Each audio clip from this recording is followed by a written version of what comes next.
Sir உங்களுக்கு பருப்பு கடை விளையாட தெரியுமா சார்? பருப்பு கடை தெரியுமா? இது பருப்பு. எது பருப்பு? இது வந்து பருப்பு சார். இது வந்து பருப்பு. இது குழம்பு. இது காய். இது குழம்பு. இது கூட்டு. இதெல்லாம் சொல்லி சின்ன பிள்ளையா இருக்கும்போது தாத்தா கதை பாட்டி கதையெல்லாம் சொல்லி ஊட்டுவாங்க. சின்ன பிள்ளையா இருக்கும்போது ஊட்டுவாங்க.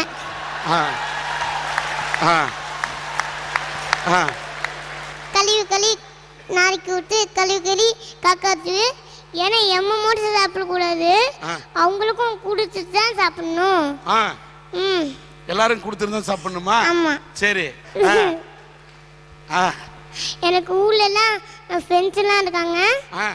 கண்ணாமூச்சிலாம் விளையாடலாம், ஓடி பிடிச்சி விளையாடலாம். ஆனா இங்க வந்து அதெல்லாம் எனக்கு மறந்து போச்சு. இங்க வந்து உன்னால விளையாட முடியல துபாயில?